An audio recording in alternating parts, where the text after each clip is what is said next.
Hey guys, this is Rowlands and I'm a nutritional balancing practitioner, and in this video I'm going to be talking about a very common question I get asked actually, and that's the idea of being lonely or the feeling of loneliness. A lot of people, when starting a nutritional balancing program or any other health program that's similar, often at times will feel or experience what people know to be loneliness. Now, I'll just quickly make a distinction between two different things. There's something called loneliness and there's something called aloneness. Aloneness is a feeling of contentment where you don't really need anyone else, and you're quite happy to do everything by yourself and you don't want to rely on other people. Kind of the opposite of that is loneliness, where you feel like a disconnect from people, sometimes a disconnection from yourself, and this is a very negative feeling. Aloneness tends to be more positive. But I would say, or I would argue, and many people would argue, that there's actually pros and cons to loneliness and aloneness. There is positive aspects of loneliness. The positive aspects are it is there to kind of push people forward a little bit and to get them connected and re-established. And there's negative aspects of aloneness, where people feel like they're, don't need a connection with other people, when in reality we very much need connections with other people. And this tends to be a kind of mental state that's not actually that beneficial.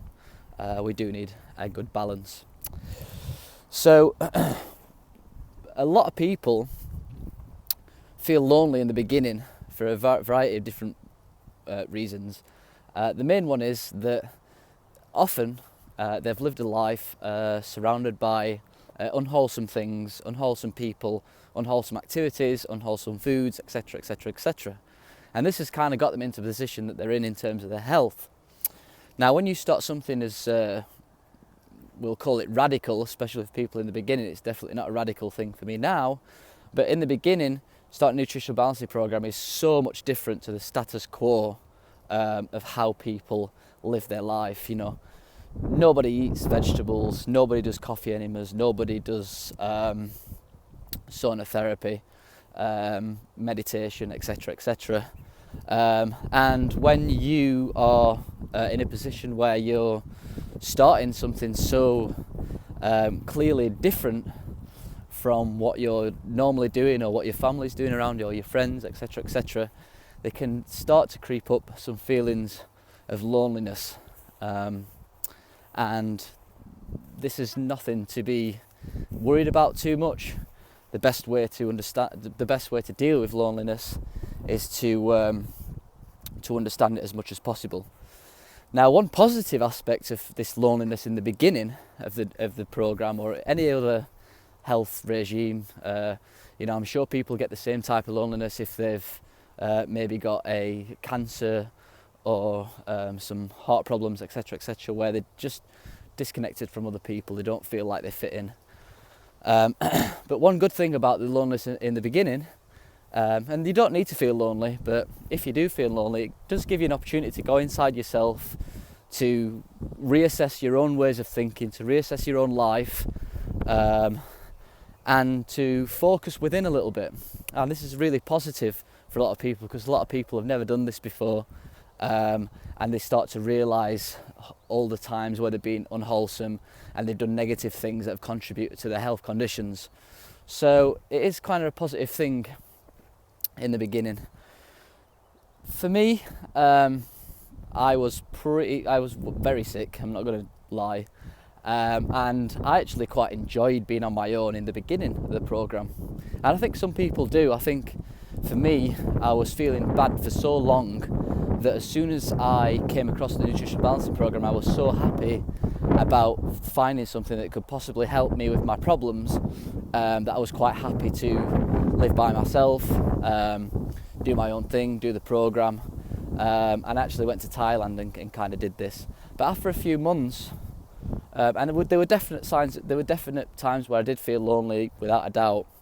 But it only really started to occur to me, my own loneliness, a few months or even a couple of years down the line, when I started to get my clarity back, my energy back, and new needs came up, and I realised that my loneliness was actually detrimental to my healing, and I needed to do something about it. So one interesting study that's been going on actually for 75 years is a study about happiness and what makes people happy. And they took about 800 people, right from being young all the way up to 75, 80, 85 years old. And they studied them and they found out what made people happy. And the number one thing was relationships, was having the people that were happier tended to have more relationships with other people.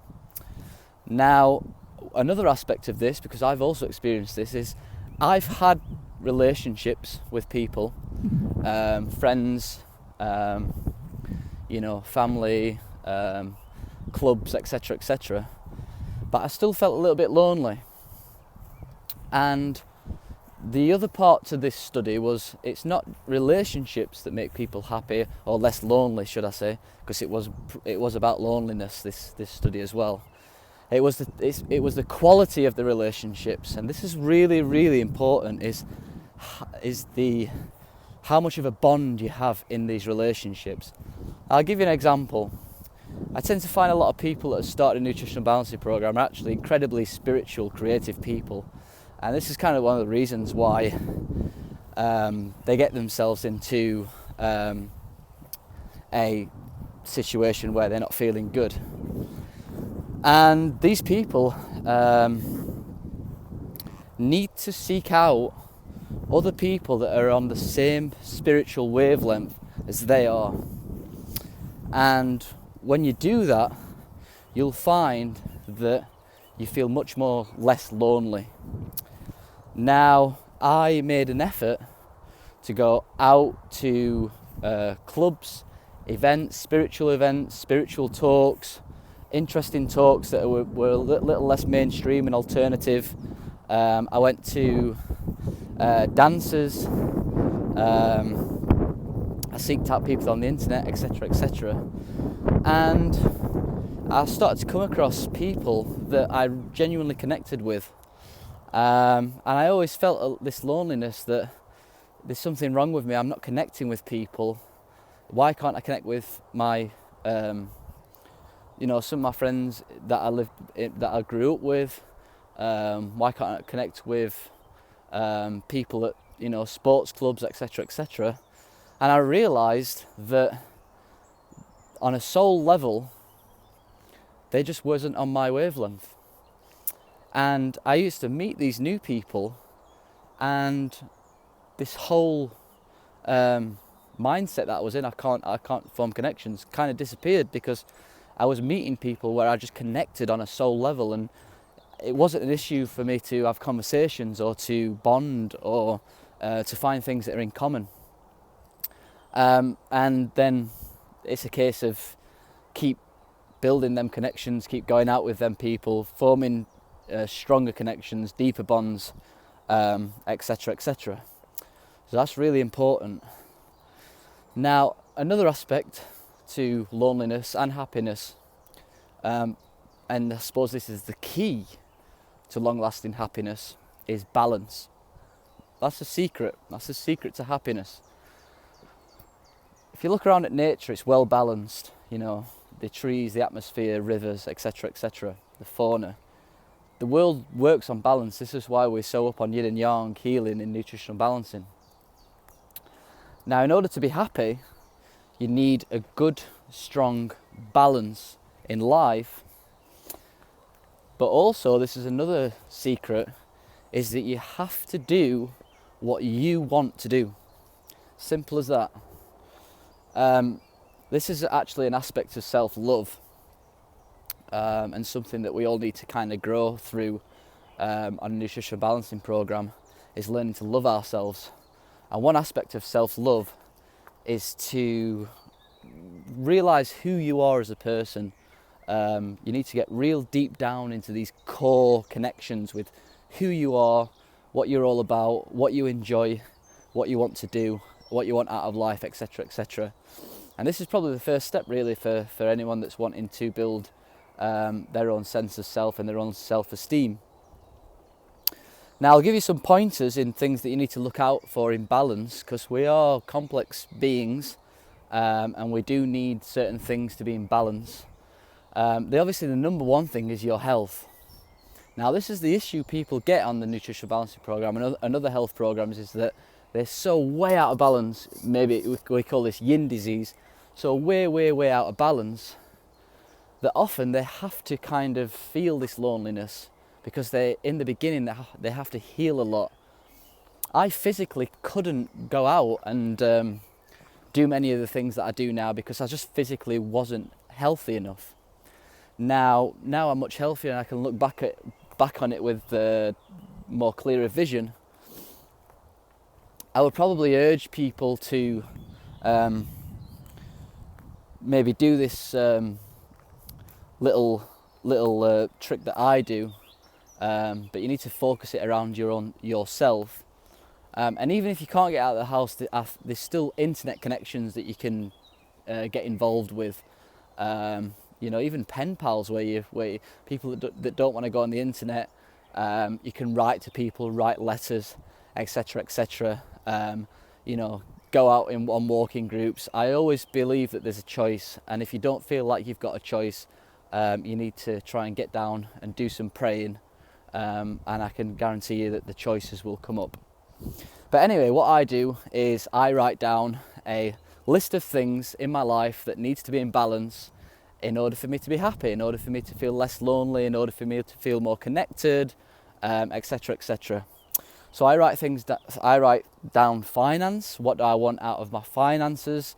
And you've got to really sit down and think, what do I want?